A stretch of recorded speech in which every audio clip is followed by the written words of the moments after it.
o Senhor me deu uma diretiva de uma palavra que não é uma palavra fácil de se transmitir, mas é uma palavra necessária para a minha geração.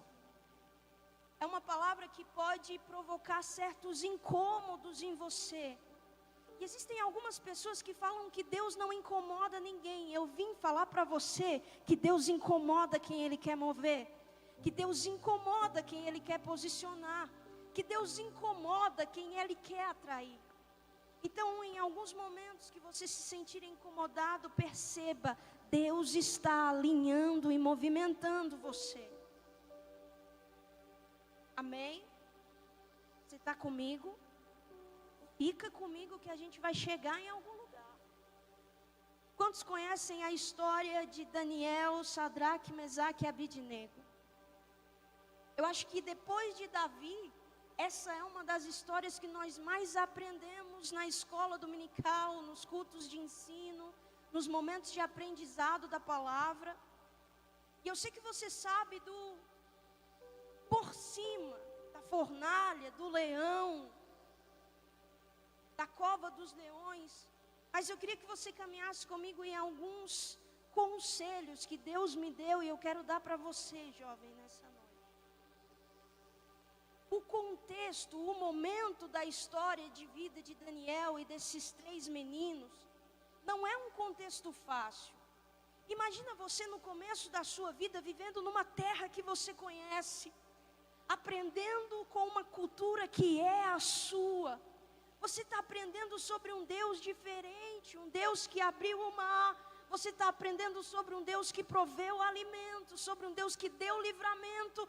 Você está no seu lugar de nascimento, de origem. E você cresce, você aprende, você se torna nobre, sábio. Você expande nesse lugar. E de repente, alguém invade essa terra. Esse é o contexto, a Bíblia vai falar, a história vai dizer que Babilônia invade Jerusalém, invade a Judéia por 3 vezes. E na primeira vez, a estratégia de Nabucodonosor, a estratégia do inimigo é não pegar aqueles que são mais simples, aqueles que não têm conhecimento, aqueles que ainda mamam, aqueles que ainda são pequenos. A estratégia do inimigo é: vamos pegar quem tem potencial para crescer. Vamos pegar os nobres, vamos pegar os sábios, vamos pegar aqueles que têm um potencial a oferecer e vamos levar. Levar para onde, Karen? Vamos levar para o cativeiro. Vira para quem está do seu lado e fala assim: cativeiro. A Bíblia vai falar que esses 3 jovens, eles são levados na primeira invasão. Na segunda invasão, Ezequiel e outros são levados. Na terceira invasão, Jeremias é levado. E é interessante porque Daniel, ele profetiza dentro da Babilônia, dentro do palácio. Ezequiel, ele profetiza dentro do cativeiro. Jeremias profetiza dentro do cativeiro. Eles são contemporâneos, eles estão no mesmo ambiente, na mesma geografia, na mesma estação. Você está comigo, amém? Presta atenção. Esses 4 jovens que são levados, eles não ficam onde todo mundo fica. Eles não ficam em uma prisão, eles não ficam em um lugar de rejeição, eles não ficam abandonados, açoitados, escravizados. Eles ficam no palácio. O palácio tem honra, o palácio tem mesa, o palácio tem banquete, o palácio tem glamour. Mas ainda é um cativeiro. Você consegue entender isso comigo? Não tem cara, mas ainda é um cativeiro. Não parece, mas ainda é um lugar de escravidão. E aí eu olho para esse tempo e eu percebo, e você vai perceber também, algumas coisas não têm cara de cativeiro, mas elas aprisionam você como ninguém. Acontece que o inimigo aprendeu a mudar o nome das coisas. algumas coisas malignas hoje são chamadas de cultura, e a cultura não parece cativeiro, mas é um cativeiro.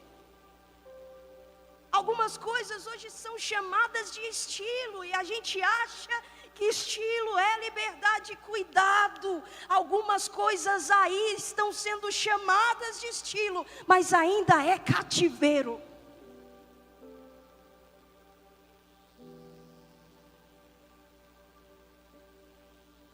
Ouvimos falar sobre identidade, levando para um outro sentido. Parece uma palavra boa, parece uma palavra legal, parece que fala de propósito. Cuidado, o inimigo aprendeu a como estratégia te apresentar palácios camuflando as correntes que eles trazem. Você está entendendo comigo? Eu sei que é uma palavra difícil, mas é necessária. Pode ter um palácio na tua frente, uma mesa apresentada, tem banquete, Karen, mas tome cuidado, nem toda mesa é para você, nem todo palácio é para você, nem todo banquete oferecido é para você. O inimigo oferece várias opções saborosas. Deus oferece só uma, que pode não parecer a coisa mais favorável e saborosa, porque é um pão, mas não é qualquer pão, é o pão da vida.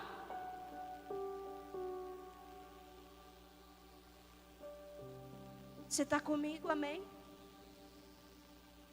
Aí eu vou falar para você, você acha que foram só esses 4 jovens que foram levados cativos?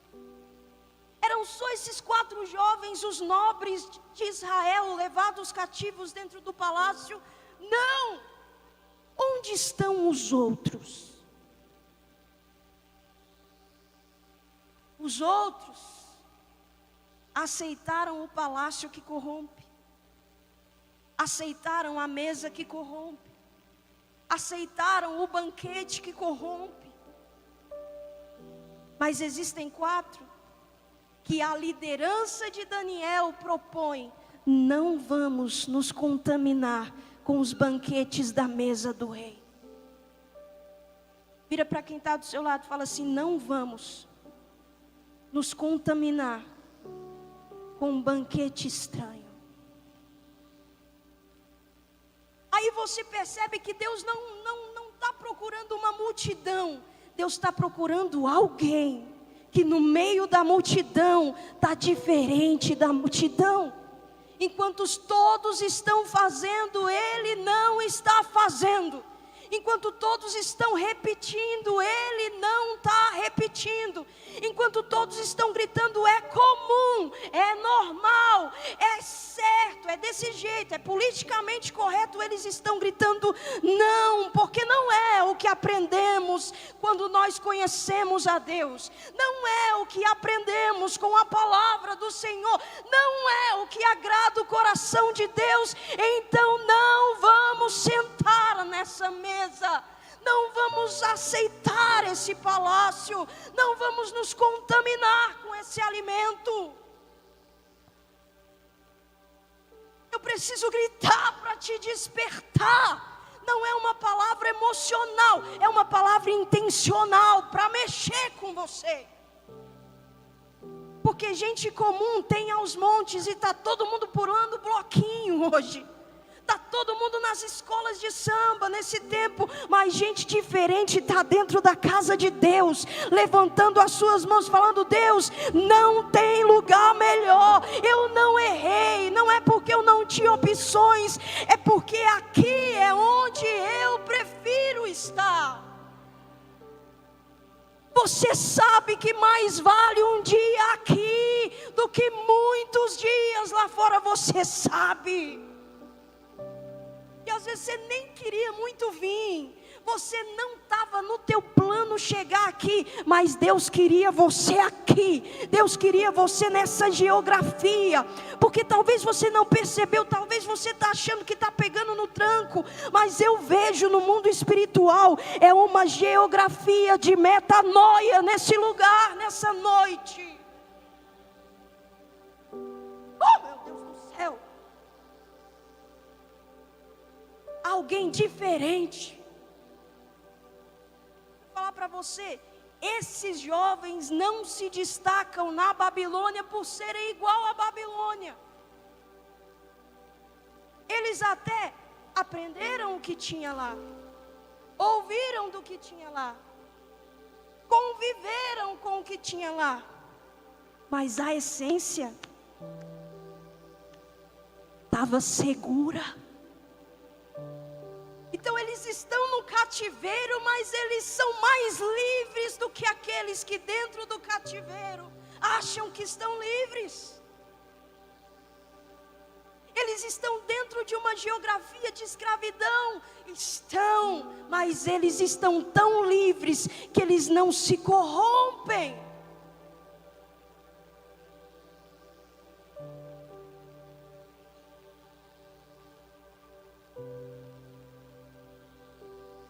A primeira estratégia do inimigo para nós é uma proposta.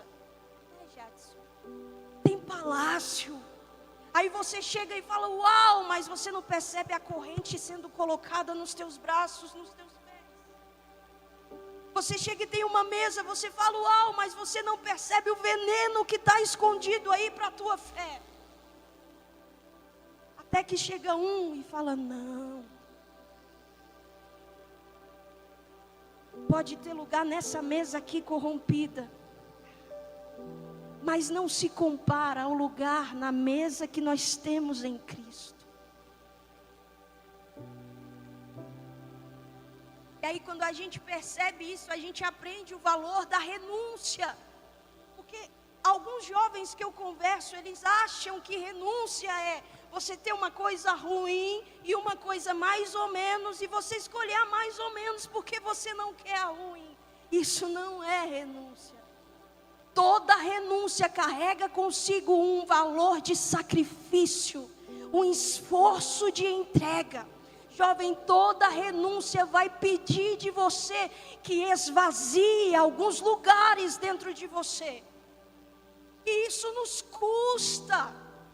Isso pede esforço, isso pede convicção. Renúncia é você olhar uma porta larga, fácil, atrativa, tranquila. Você entra nela do jeito que você quiser e permanece do jeito que você achar melhor. É bom. Não precisa ter esforço, não precisa ter um sacrifício, não precisa. E do outro lado você vê uma porta estreita, apertada. Você já olha e já pensa, meu Deus, vai ser difícil. E esse caminho aqui da porta larga parece ser perfeito. Vai ser fácil. E às vezes a gente olha para o fácil e a gente fala, é recompensa. Não. A Bíblia vai dizer, jovem, eu acho que todo jovem tinha que ler Provérbios. Provérbios vai dizer que há caminhos que para o homem parecem ser perfeitos, mas o seu final... E o outro lado é apertado, demanda esforço. Aqui nesse largo existirão momentos que você vai precisar sustentar suas escolhas sozinho. E as consequências dela também. Na porta estreita, apertada, no caminho apertado, você vai ter que deixar algumas coisas para trás. Algumas mochilas que você carrega não entram. Algumas dependências emocionais não vão. Algumas muletas espirituais, emocionais, de amizade não entram. Você vai sozinho.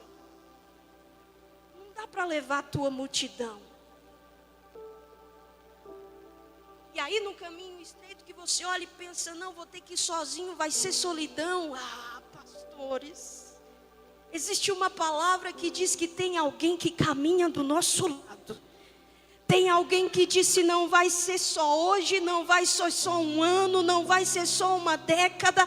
Eu estarei com vocês até a consumação dos séculos. Aí você olha, aqui é bom, aqui é difícil, mas tem uma companhia.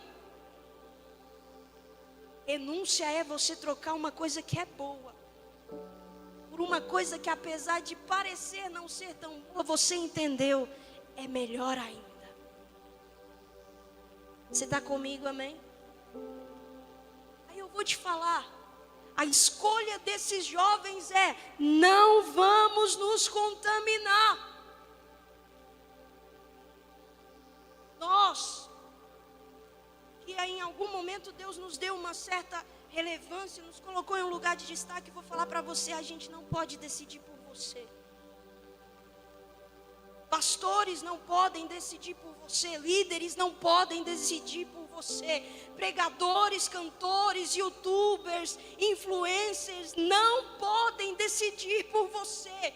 A gente só pode fazer o grito do incômodo, o grito para te despertar. A gente é como aquele relógio que sua mãe coloca, que você coloca para acordar em um momento que, no momento que o teu corpo não queria acordar, o relógio desperta, sim ou não? E aí você olha para o despertador e fala: está me incomodando. Nós somos aqueles que incomodam.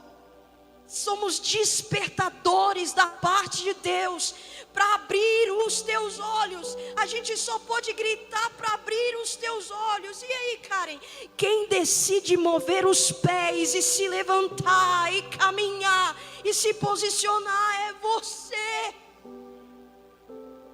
Eu só posso vir gritar: cuidado. Mas quem decide não se contaminar é você. Você sabe a proposta que está vindo. Você sabe qual é o cativeiro que não parece cativeiro, mas que você não consegue sair disso.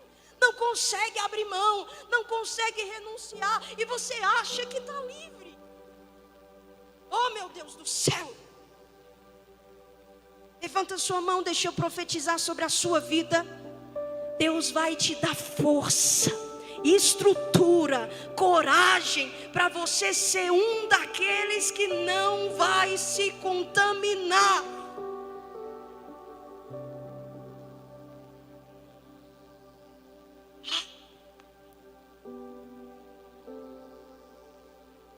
Eles ganham destaque na Babilônia por não se parecerem com a Babilônia. A sabedoria deles é diferente.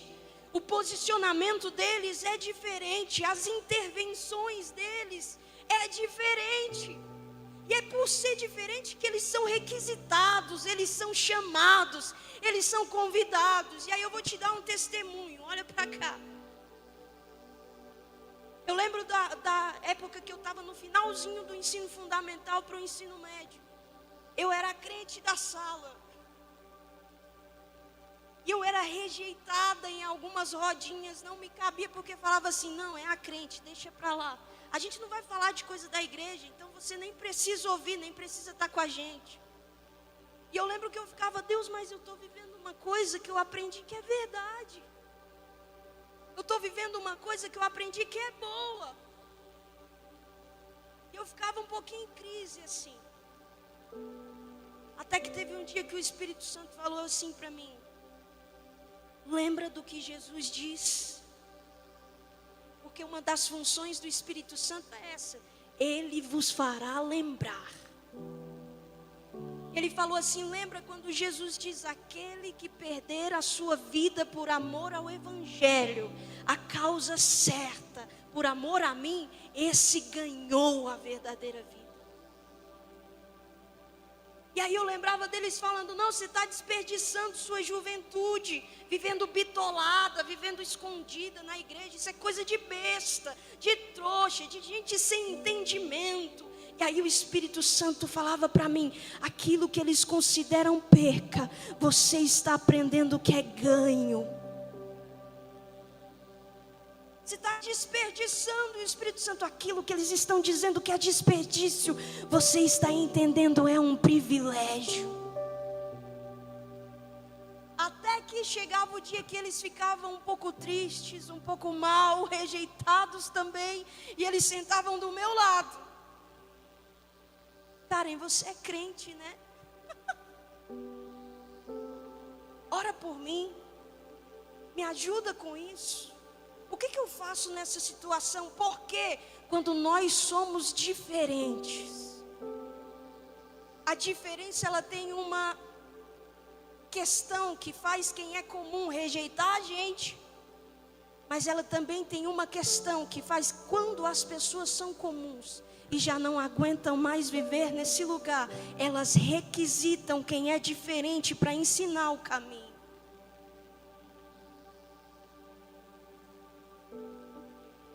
Você está comigo, amém? Se for diferente dentro da tua escola, se prepara. Algumas pessoas vão chegar e falar, ora por mim.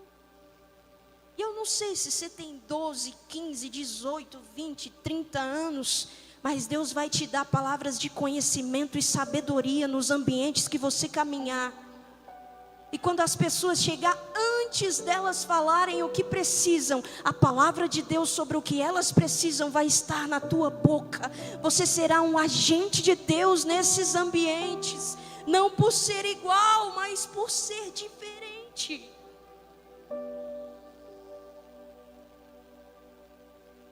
Um momento.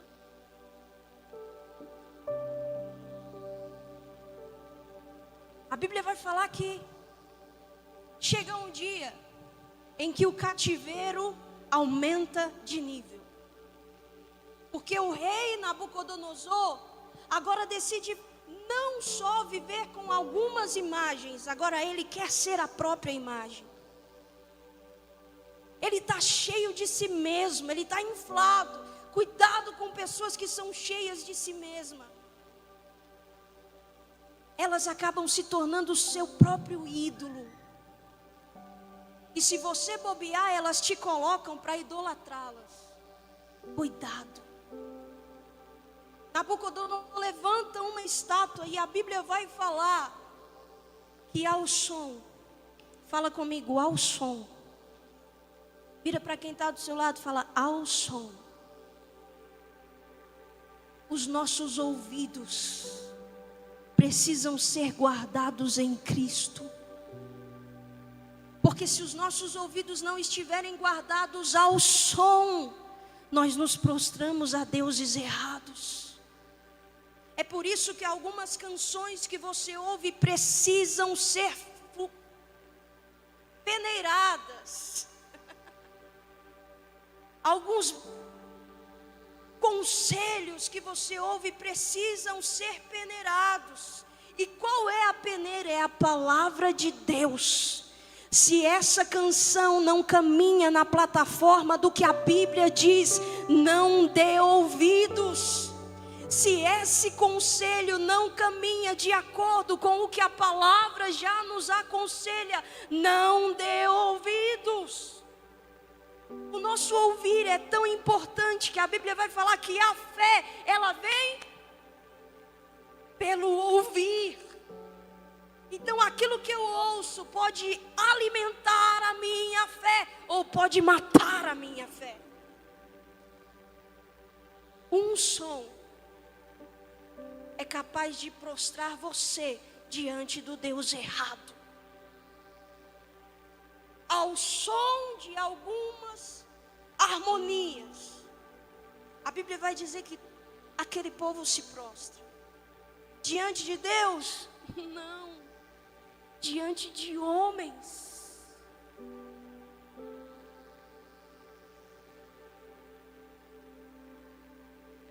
Eu imagino alguém prostrado, de olhos abertos, observando quem está se prostrando também.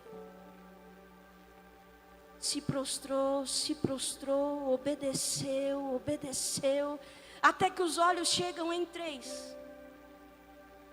É um ambiente de idolatria, um ambiente de corrupção, um ambiente de desajuste.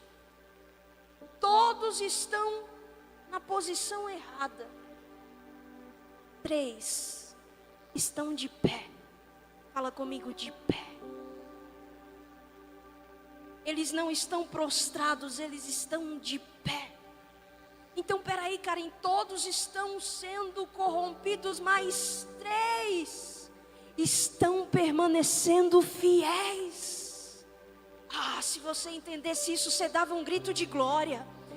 Pode uma multidão estar se corrompendo, se prostrando diante do Deus da sexualidade, se prostrando diante do Deus da promiscuidade, se prostrando diante do Deus da normalidade, se prostrando diante de si mesmo como ídolo, mas existe alguém, nessa geração existe alguém que não se prostrou, está de pé, está posicionado, está entregue a Deus, está firme, está constante, está do jeito certo. Oh, meu Deus do céu, eu queria sacudir você aí, mexer com você, dar um chute na tua canela para tu fazer alguma coisa. Enquanto tiver alguém que não está prostrado, tem um vaso para Deus encher. Enquanto tiver alguém que não está se corrompendo, tem alguém para Deus levantar.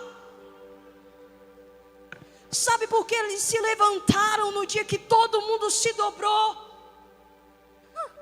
Porque eles já estavam prostrados. No dia que todo mundo estava de pé para outras coisas, eles já estavam prostrados diante de Deus. Eles conviveram com a cultura, mas a cultura da Babilônia não entrou dentro deles. No meio da Babilônia eles oravam, eles jejuavam, eles cantavam, eles liam a palavra no meio da Babilônia.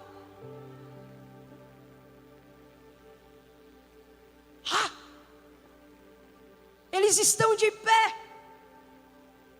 Que lindo, eles estão de pé. Fala comigo, eles são fiéis. Eu vou te falar, jovem. Seja fiel.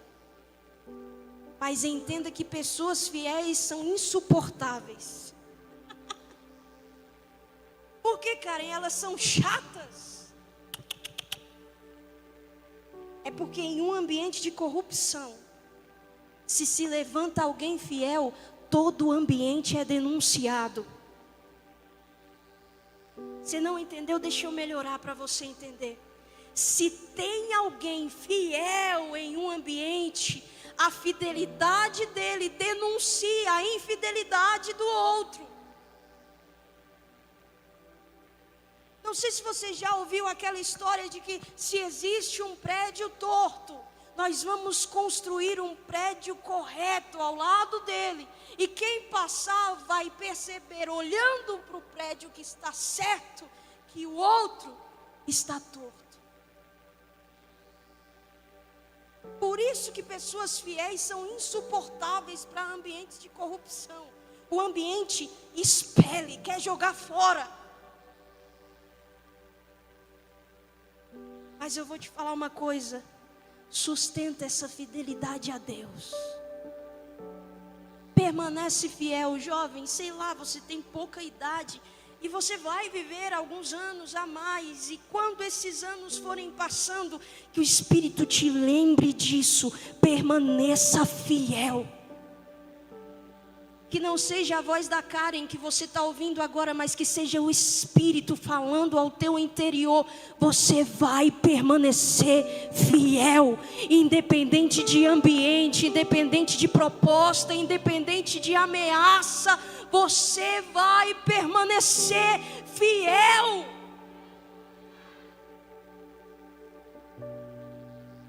Fidelidade fala sobre essência. Não cabe ao outro me fazer fiel, cabe a mim permanecer fiel.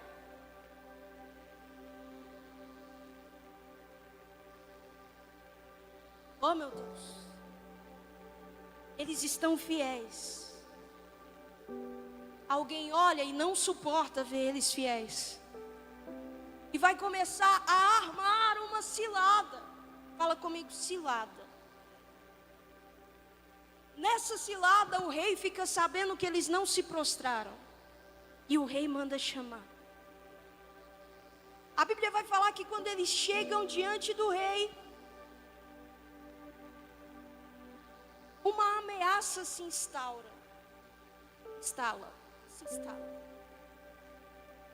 Fala comigo, uma ameaça. Porque se a primeira estratégia do diabo é te dar uma proposta, a segunda estratégia dele é te fazer uma ameaça.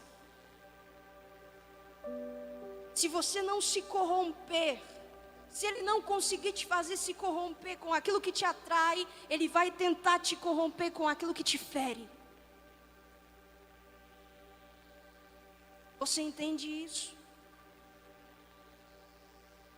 O rei fala: olha, eu vou dar para vocês mais uma oportunidade. Se vocês se prostrarem nessa nova oportunidade, vocês não vão ser lançados na fornalha. Nada de mal vai acontecer, vai ficar tudo bem.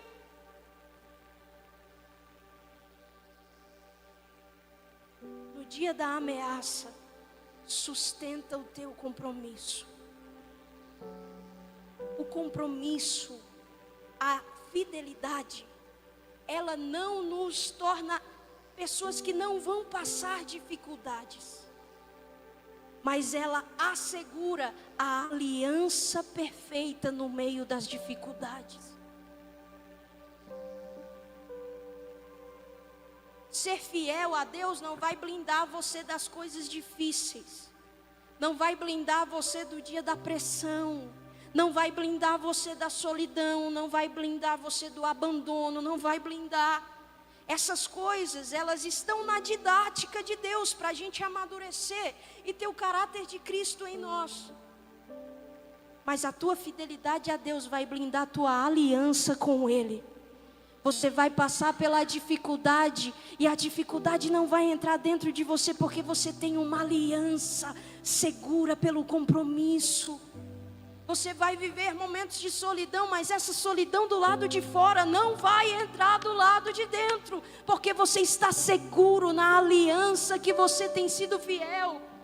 Você vai passar por dias onde tua mãe pode te abandonar, teu pai, teus amigos, o namoro pode acabar, essa amizade pode acabar, e acabar inclusive em decepção, mas você está seguro pela aliança que diz que pode tudo isso acontecer, mas Deus não se esquece de você, Deus não te deixa, Deus não te abandona.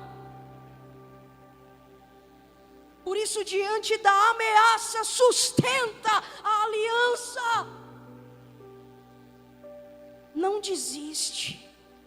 Karen, está doendo, está sangrando, está apertado, está pressionado. Não desiste. A pressão, quando Deus permite a pressão, ela se torna um instrumento de aceleração para que Deus te promova. Não entendi, Karen. Vamos lá para as mães. Quem é mãe aqui? Quem cozinha? Quando você usa, né, mãe? Eu aprendi, se eu estiver errada, a senhora não fala nada. Você usa a panela de pressão para quê? Para acelerar o processo de preparação. Para acelerar o aprontamento de algo. A pressão existe para te aprontar de uma forma mais eficaz. Então, se Deus permite a pressão, Ele já preparou a promoção e a aprovação na sua vida. Se Deus permite a pressão está dizendo, Deus está acelerando o teu entendimento, Deus está acelerando algumas lições, Deus está acelerando alguns processos, porque Ele tem urgência em te ver pronto. Oh, meu Deus. Quando eles ouvem essa ameaça, eles não abaixam a guarda. Em tempos de guerra, nunca pare de lutar, não baixe a guarda, nunca pare de lutar. Eles não abaixam a guarda, eles ouvem a ameaça, eles expandem o posicionamento. Nabucodonosor, o nosso Deus, Ele pode livrar a gente da fornalha. Ele pode livrar a gente das suas mãos. Quando o inimigo vier com uma ameaça falando que você não pode, lembre ele de um Deus que pode. Mas não fica por aí, porque eles não são jovens imaturos. Eles são jovens maduros, pastores. Porque eles continuam dizendo, Deus pode, mas ainda que Ele não queira fazer aquilo que Ele pode, a gente não vai baixar a guarda, não. A gente não vai se prostrar, não. A gente não vai se corromper, não. Mas se Deus não fizer, Ele pode não fazer. Mas o não fazer de Deus não significa que Ele não está cuidando, que Ele não está zelando, que Ele não está aprontando. Nós não confiamos naquilo que Ele pode fazer. Nós confiamos em quem Ele é. É por isso que a nossa resposta fica completa, porque Deus pode nos livrar de algumas coisas, Deus pode mudar algumas coisas, mas se Ele não fizer, Ele não é menos Deus para nós, Ele não é menos amor para nós, Ele não é menos justiça para nós, Ele continua sendo bom. Oh, meu Deus do céu! Aleluia! Essa é a convicção que faz o jovem não se corromper com a mesa. Essa é a convicção que faz o jovem não ceder no meio da pressão. E aí, Karen, quando eles falam isso, o jogo vira? Ainda não. A Bíblia vai falar que depois que eles se posicionam assim, a pressão aumenta. Meu Deus, Karen, que palavra terrível, desanimadora. Aguenta. Porque na panela de pressão a temperatura só sobe. Sim ou não? A gente do lado de fora só vê a pressão aumentando. Do lado de dentro Deus vê, alguém está se aprontando. Alguém está se preparando. A Bíblia diz que a fornalha foi preparada para matar, sim ou não? Mas ela não mata. O inimigo preparou algumas coisas para você, jovem, não chegar num casamento, não chegar em um dia ser mãe, ser pai. O diabo preparou algumas coisas para precocemente acabar com a tua vida espiritual. Levanta a mão, deixa eu profetizar para você. Aquilo que o diabo planejou para te fazer parar, não vai te parar. A pressão que ele planejou para precocemente te impedir de algumas coisas, não vão te impedir. Por quê, Karen? Porque dentro da pressão você vai avançar. Dentro do processo você vai avançar. A Bíblia vai dizer que aquilo que foi preparado para não só aprisionar, mas para matar, Deus usa para livrar. Oh. Pergunta para mim, fala, por quê, cara? Quando eles são lançados, a Bíblia diz, eles estão...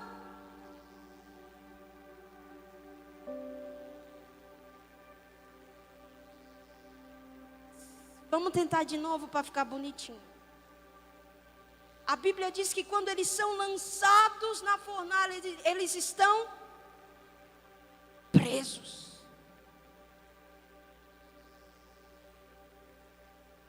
Mas a Bíblia vai dizer que quando Nabucodonosor olha, e aqui se você não der glória, meu irmão, eu vou ter que ir aí e sacudir você. A Bíblia Bíblia vai dizer que eles são lançados amarrados, mas quando Nabucodonosor olha, ele vê uma coisa diferente. Ei, peraí, a gente não lançou 3, foram 3. Eu estou vendo 4. Mas não é só isso, eu estou vendo 4 e eu estou vendo que eles não estão amarrados. Eles não estão presos, eles não estão inertes, não estão paralisados. O que eles estão fazendo no meio da pressão? Eles estão passeando, Jadson. Eles estão caminhando, eles estão livres. Está no meio do fogo, mas não se queima. Está no meio da pressão, mas não desiste. Está no meio da dificuldade, mas não para. Eu vou profetizar sobre a sua vida. Talvez você está entrando nesse ambiente de pressão ainda com algumas amarras. Você ama a Deus, mas ainda está com algumas amarras. Essa coisa, essa estratégia, essa armadilha do diabo para te matar, vai te livrar das mordaças do inimigo, vai te livrar das correntes do inimigo. E ele vai ter que ver você passeando no meio do fogo, passeando no meio da dificuldade, passeando no meio do deserto, livre.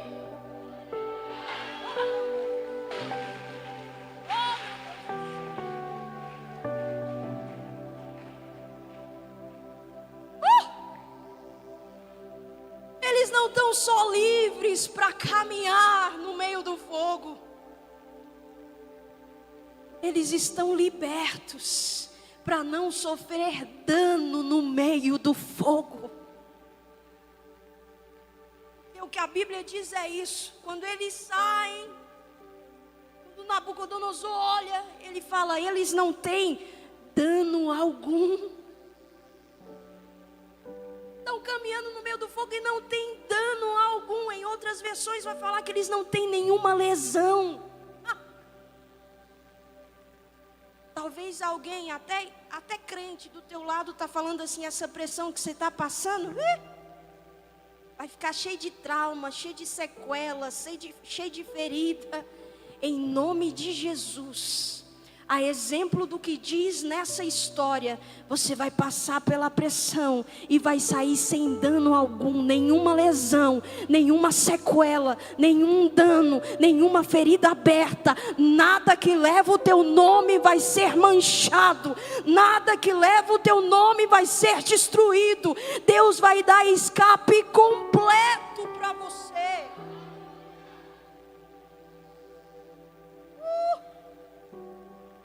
Aí olha para cá, jovem, nossa geração vive um momento de pressão terrível, de todos os lados, identidade de gênero, de todos os lados, ideologias, de todos os lados, você é o que você sente, de todos os lados, você nasceu errado, de todos os lados, você não deveria ser assim, de todos os lados, você é inútil, não tem propósito, de todos os lados, uma pressão terrível, e ela só aumenta todos os dias. Sim ou não? Mas deixa eu profetizar sobre a sua vida. Juventude, levante a mão.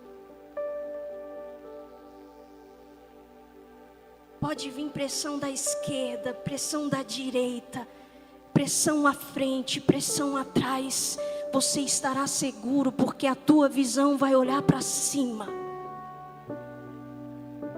Essa pressão não vai chegar no teu coração. Você vai continuar tendo a identidade de Deus para você.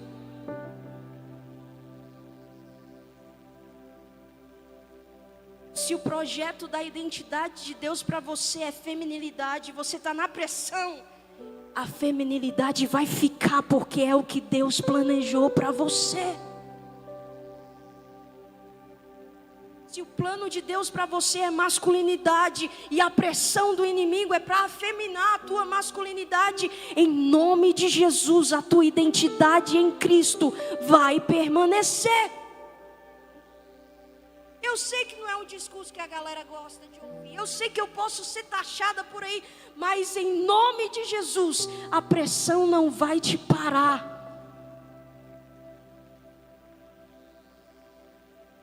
Existe uma história que não foi escrita por mim. Se eu escrevesse uma história para você, talvez ela parasse no meio do caminho, porque eu não sou muito criativa. A história que existe para você não foram os pastores que escreveram, não foi o Jadson, não foi a mídia. Existe uma história de Deus para você, desde antes do ventre da sua mãe.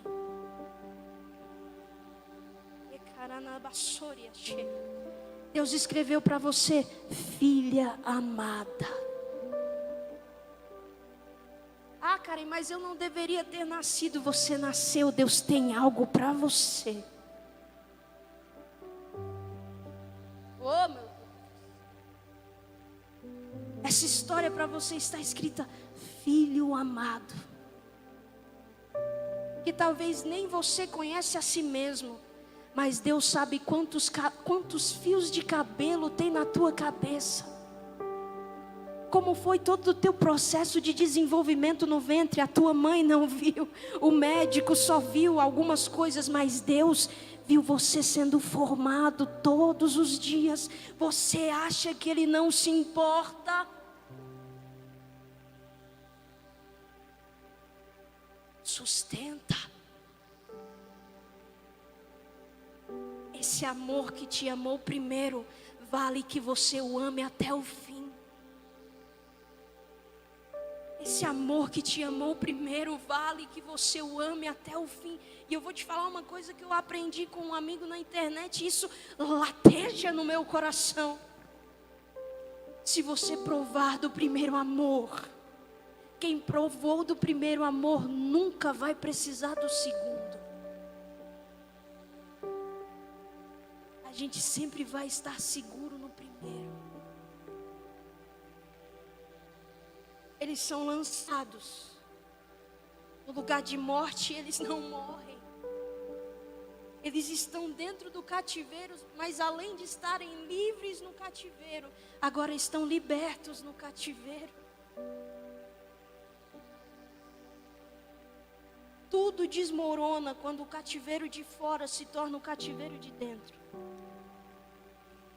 Algumas coisas Deus vai falar como falou para o povo no Egito: sai. Outras Deus vai falar assim: fica, só não se corrompe. Lembra quando Jesus ora pelos seus discípulos, Ele fala assim: Pai, eu não peço que os tire do mundo, mas eu peço que os livre do mal. Nós vamos viver aqui, nós não somos anjos, mas nós não nascemos aqui, e o nosso destino não é ficar por aqui. Existe um começo, existe um fim, escritos por Deus. E esse percurso, deixa eu te falar uma coisa. Cabe a Deus te fazer entender a tua essência. Ele vem através da palavra, Ele te convence, Ele te esclarece, Ele abre o teu entendimento. Mas cabe a você defender, sustentar e perseverar na essência que você descobriu que tem. Quando Jesus diz assim, tome a cada dia a sua cruz, Jesus não está falando para você pegar a cruz que Ele carregou. Essa nós nunca conseguiríamos. Ele está falando assim, sustenta a escolha de deixar a sua carne morta na cruz para viver a minha vida todos os dias. Sustenta a decisão, sustenta a escolha. E se a cruz marcou Jesus, ela vai marcar a gente também. Sustentar a cruz é a maior manifestação de fidelidade do amor de Deus por nós. Porque Ele não precisava levar e Ele levou sobre si. A nossa maior atitude de fidelidade é dia após dia sustentar a nossa decisão, levar a nossa cruz. E isso vai marcar você, jovem. Vai te marcar, porque alguns lugares não te deixam entrar, porque você carrega uma decisão. Algumas pessoas vão te abandonar porque você carrega uma decisão. E se você sustentar ela, isso vai acontecer. Sustenta. Mesmo que aconteça, a mesma cruz que me marca é a cruz que me protege. A mesma decisão que me marca é a decisão que me protege. Não, você não está entendendo. A mesma decisão de amar a Deus, de ser fiel a Deus, de viver para Deus, é essa decisão que te protege no dia da decepção, no dia do abandono, no dia da dor, no dia da rejeição, no dia que você não couber nas decisões dos outros, você vai se lembrar que você coube na decisão de Deus quando Cristo morreu na cruz. Então você sustenta a sua.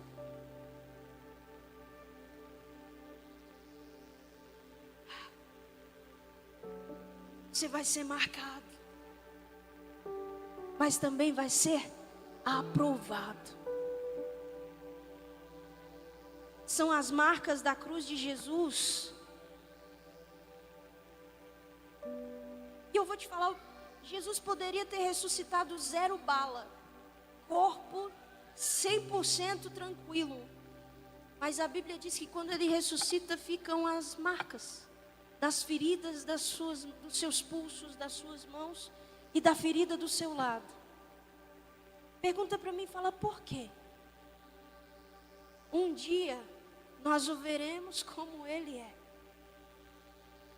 Olharemos no seu rosto. Veremos seus cabelos brancos como a neve. Seus olhos como chamas de fogo. Sua coxa escrito Rei dos Reis, Senhor dos Senhores. Um dia o veremos vestido de glória. E quando olharmos nas suas mãos, nós veremos as marcas da cruz.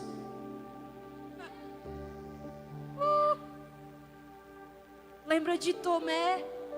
Tomé não reconhece Jesus quando ouve alguém falar, não reconhece Jesus. Quando ouve alguma coisa, ele reconhece Jesus quando está perto.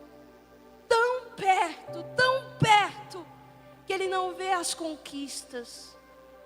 Ele vê as marcas.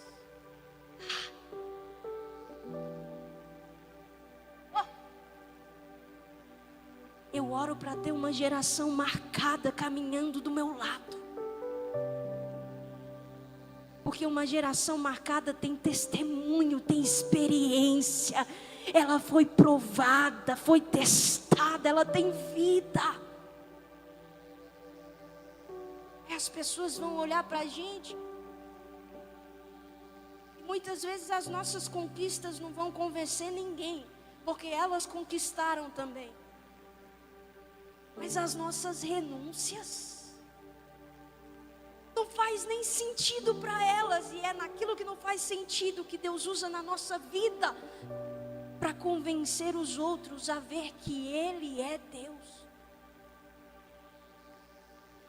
Olhar para as nossas feridas, carregando nossa decisão e nossa cruz, e vão falar, parece que esse Jesus é real. Você foi ferido, né?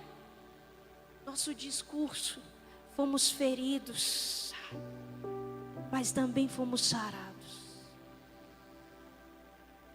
Estávamos perdidos, mas fomos reconciliados. Éramos uma geração rejeitada, nos tornamos uma geração eleita. Oh, Deus.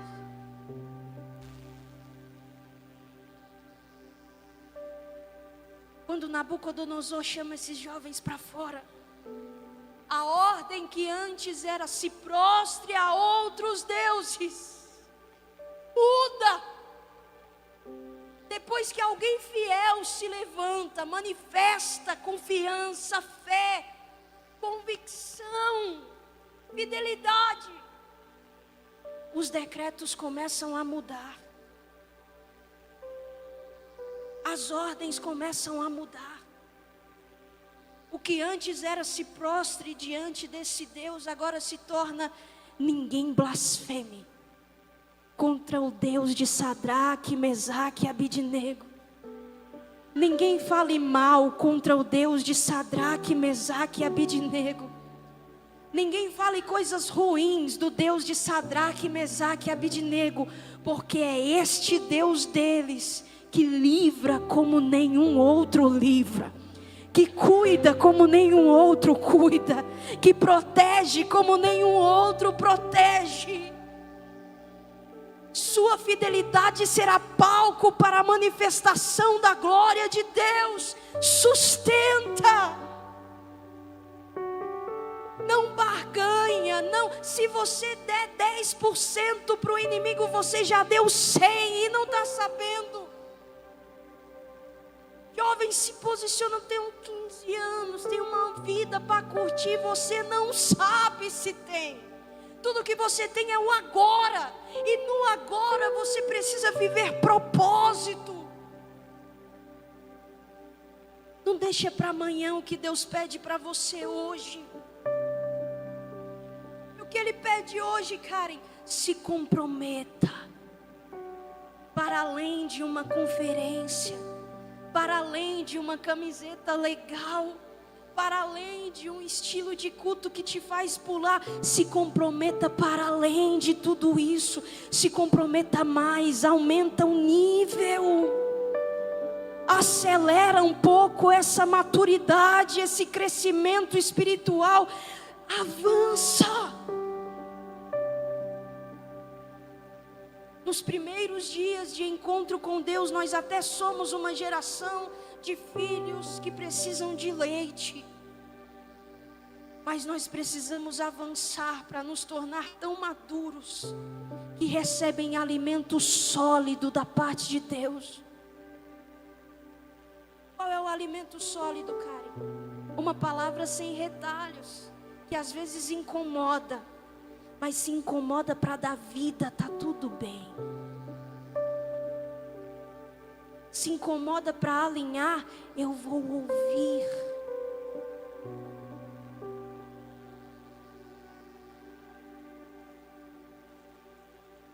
E o final da história, cara? E Nabucodonosor fez prosperar Sadraque, Mesaque e Abidnego no meio da Babilônia.